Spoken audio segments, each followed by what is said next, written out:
contemplation du beau. Oh, il neige et il fait soleil. Ce serait rigolo que ça fasse une variété curieuse d'arc-en-ciel. Allez, on va aller voir ça. Ah, donc bon, voilà, la gentillesse. Damien le gentil. Super-héros au super-pouvoir de gentillesse. Ouais. Projet HRP, vidéo 11. Ouh. Je ferai la HRP. Je ferai la HRP. Ah, va y avoir du lourd.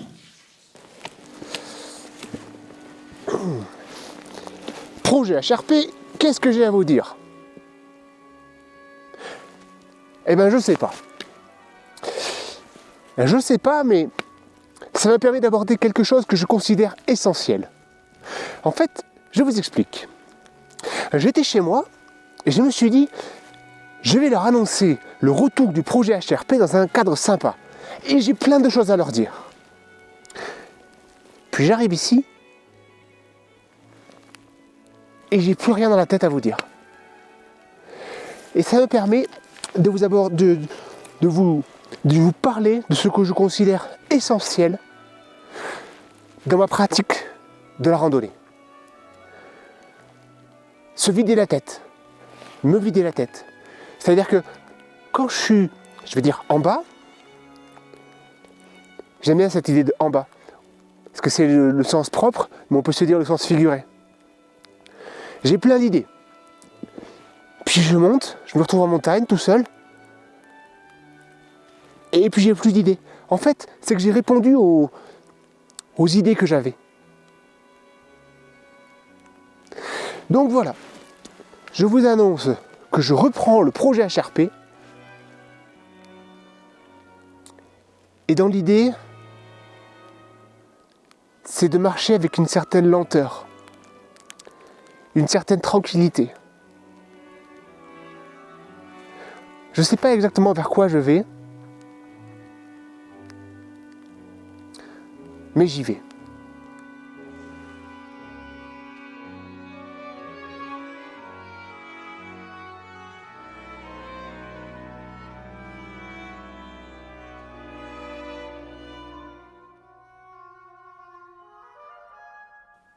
À la belle saison, je partirai, léger.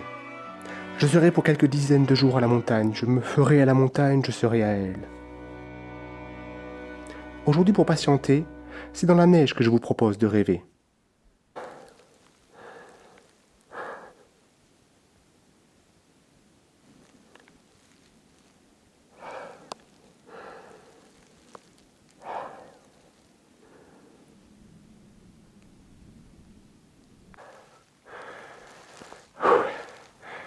Col de Culaos.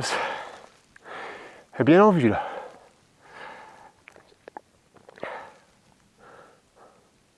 Putain, c'est beau. Le cirque de Culaos. J'ai longtemps fantasmé ce cirque parce que je le voyais sur mes cartes et je l'imaginais. Qu'est-ce que c'est lent de circuler dans ce pierrier.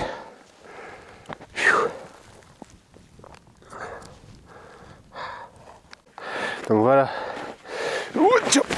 Oh, le pierrier dans la neige.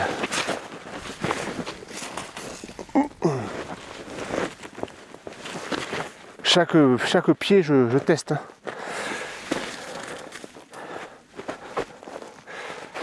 Parce que c'est pas question de se casser la gueule.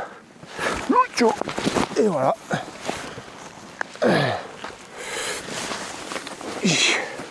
Je disais, c'est pas question de se casser la gueule.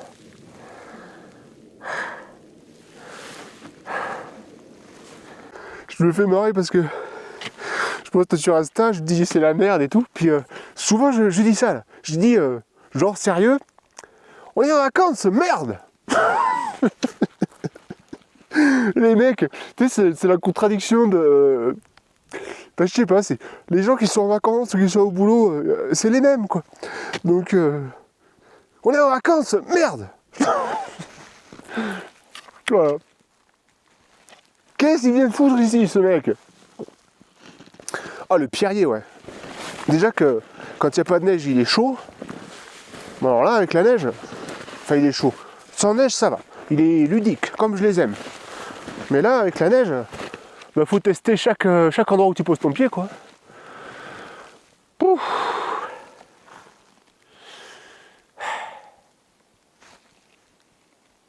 Bah je suis pas loin là.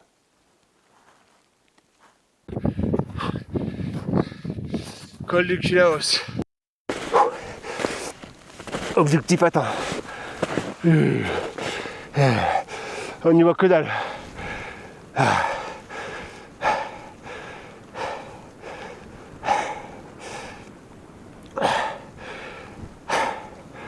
On n'y voit vraiment que dalle.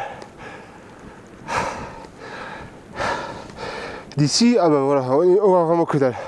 Je sais même pas si je filme mes pieds, si je filme l'horizon. D'ici, il y a une belle vue sur Gavarnie et tout, on voit super loin là. Pic du Midi de Bigorre, on n'y voit que dalle. Bon maintenant, je vais m'habiller.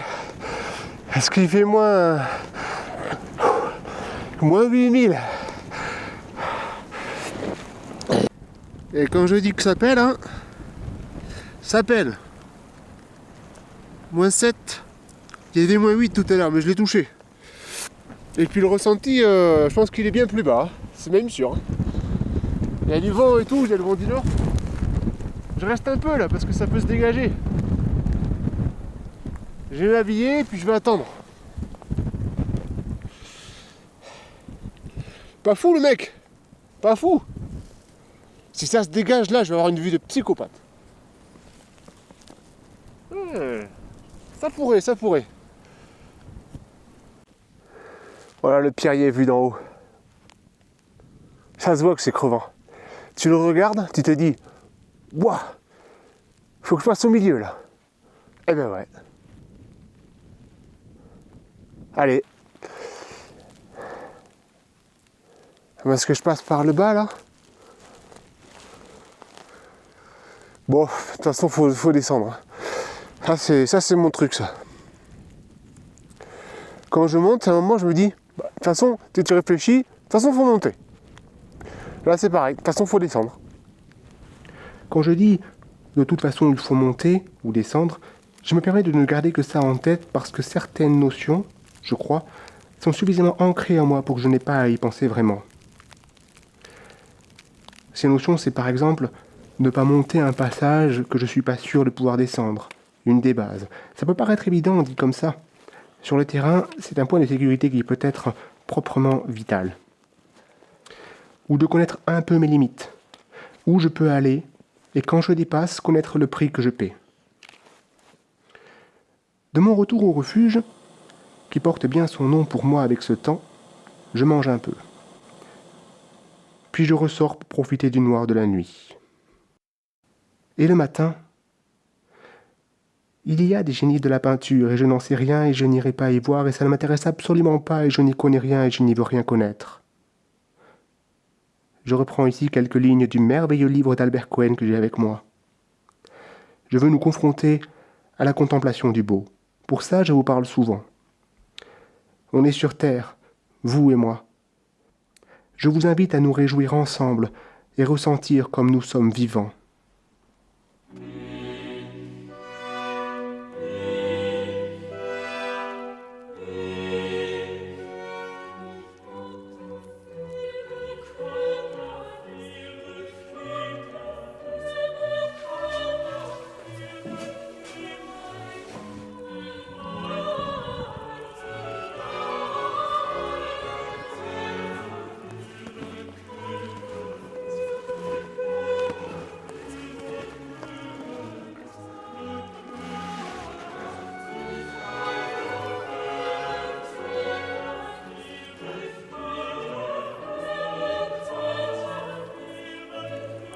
C'est donc à ça que ressemble le paradis.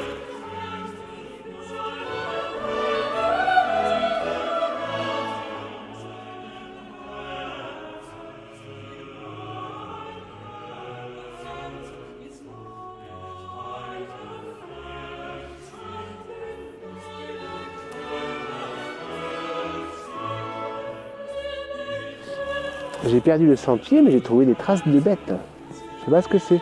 Je pense que c'était plusieurs. Peut-être des lézards, hein. Une harde de lézards.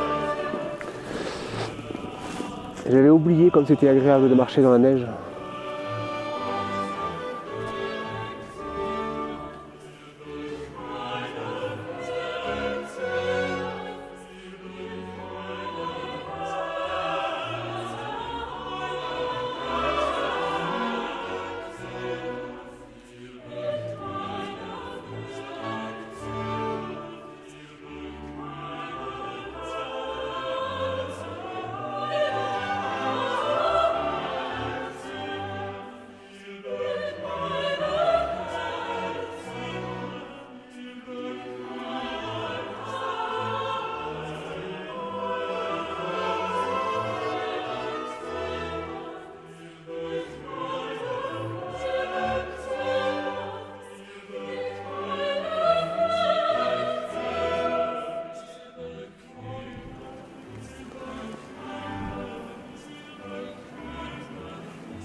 Voilà, je suis arrivé à la bête que je suis depuis une demi-heure.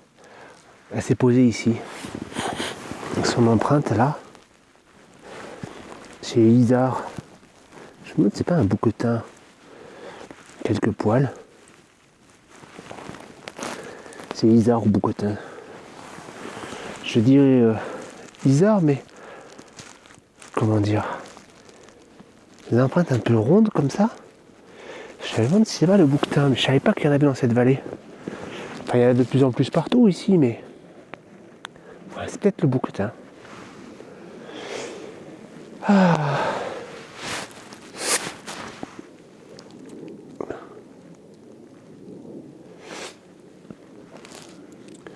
J'avais oublié à quel point c'est agréable de marcher dans la neige.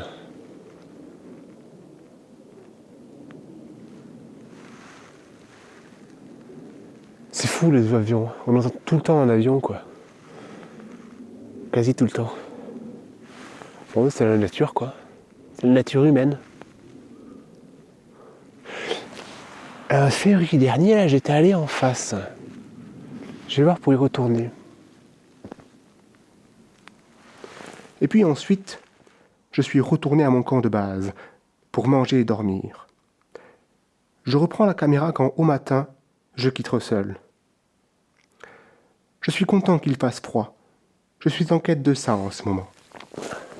Il fait moins 10 là. Il y a des gens qui sont venus hier. Sympa, sympa. Et c'est l'heure où partir, quand le soleil se lève. J'ai les raquettes et tout, mais pas besoin là. Oh, quoique. Non, je pense pas.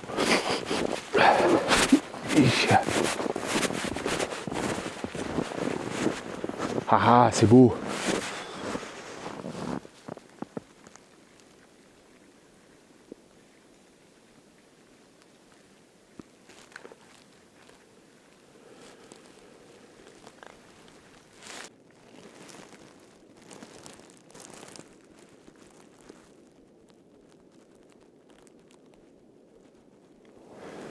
Je viens d'avoir une idée pour le projet HRP 11. Je vais changer le code couleur. Mon code couleur c'était noir et jaune.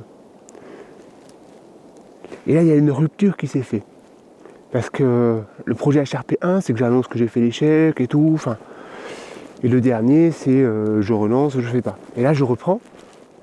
Donc je vais reprendre le film, c'est-à-dire que c'était la 10, là ça va être la 11. Mais je vais changer le code couleur.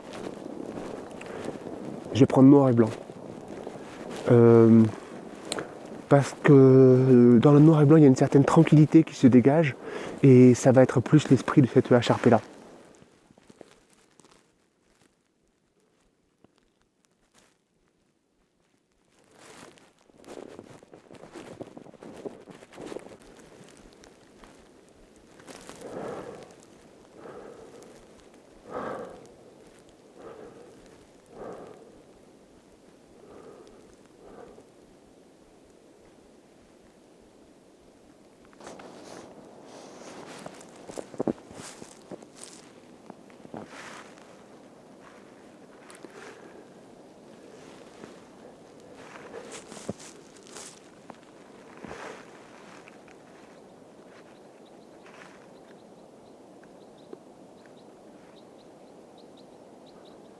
quoi ces oiseaux?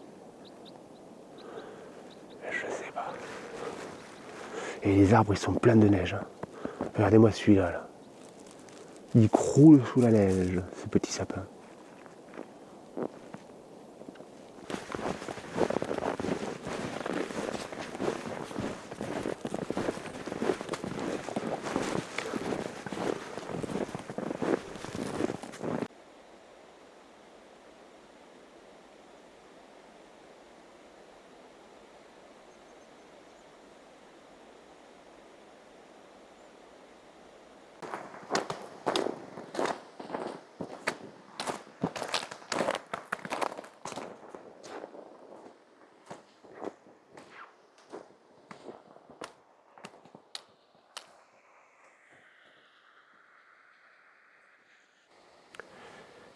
Bon, elle était bien encore cette vidéo. Je vous dis à la prochaine. Allez, je vous offre un petit bonus. Un bonus blabla, parce que les sorties avec Daniel Argenti, c'est aussi de la littérature. La contemplation du beau. J'étais là et je me disais, tiens, je vais lire un peu. Puis, je me suis dit que c'était une chance de savoir lire. Et c'est pas si anodin. Parce qu'aujourd'hui, sur la planète, tout le monde ne sait pas lire. Et dans l'histoire de l'humanité, je pense que peu de gens ont su lire. Je me disais qu'il y a quelque chose de monstrueux à lire. De monstrueux dans le sens... comme on va trouver un éléphant monstrueux. Lire, ça a quelque chose de ça, de monstrueux. J'essayais de saisir ça, d'en avoir conscience. Parce qu'on se dit c'est monstrueux, vraiment le sentir, ressentir que c'est monstrueux. Je repense à ce que je disais là, enfin je me réécoutais. En fait, c'est vertigineux. Je dis c'est monstrueux, c'est vertigineux. Je pense qu'on ne peut pas saisir le caractère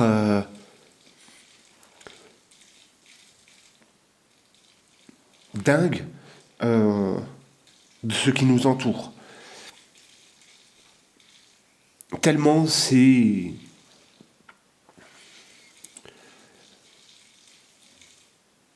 J'ai pas les mots, quoi. On dit souvent j'ai pas les mots. Tellement c'est... abyssal, je sais pas comment dire. Vertigineux.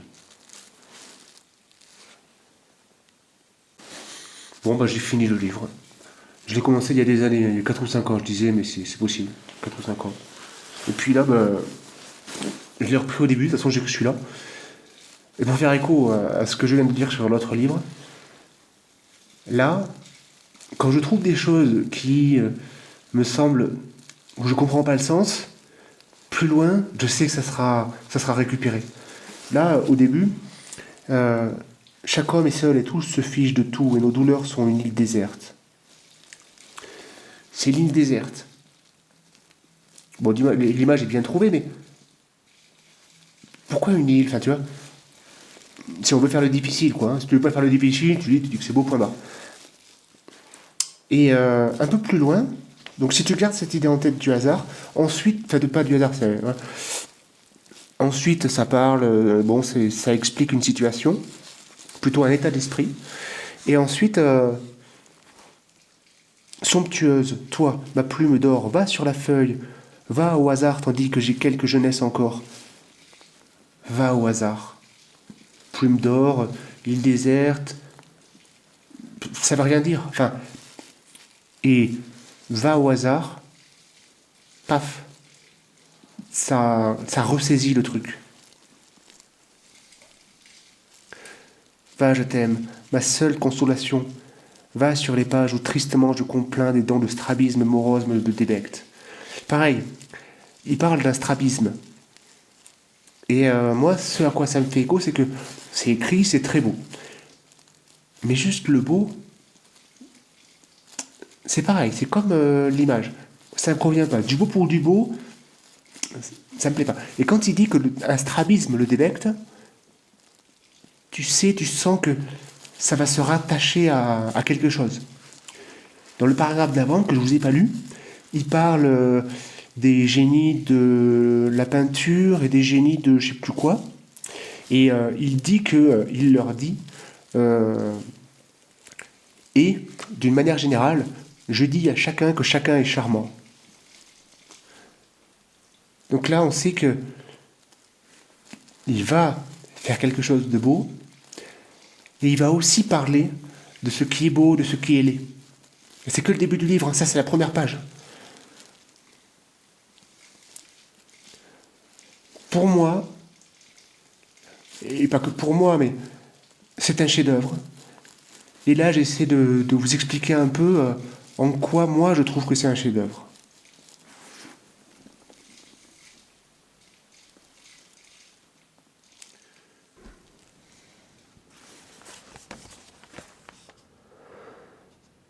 Chaque homme est seul et tous se fichent de tout et nos douleurs sont une île déserte.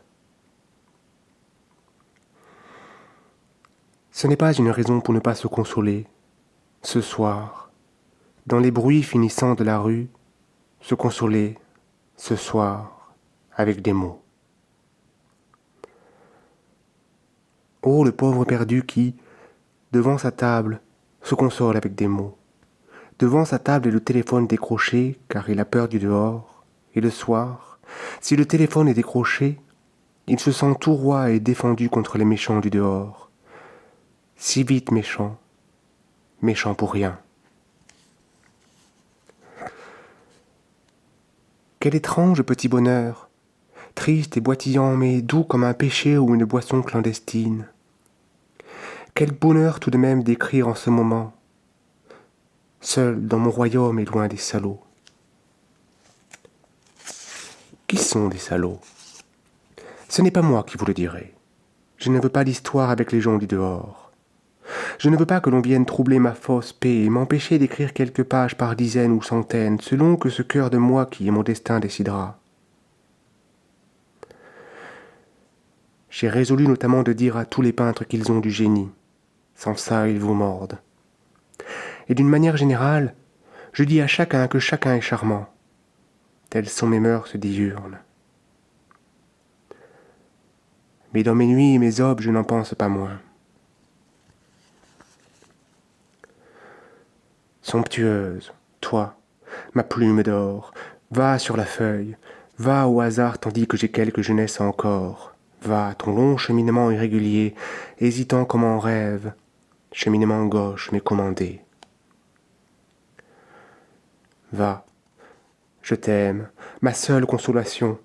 Va sur les pages où tristement je me complais et dont le strabisme morose me débecte. Oui, les mots, ma patrie, les mots, ça console et ça venge. Mais ils ne me rendront pas ma mère. Si rempli de sanguin passé battant aux tempes et tout odorant qu'il puisse être, les mots que j'écris ne me rendront pas ma mère morte. Sujet interdit dans la nuit. Arrière, l'image de ma mère vivante lorsque je la vis pour la dernière fois en France. Arrière, maternel fantôme.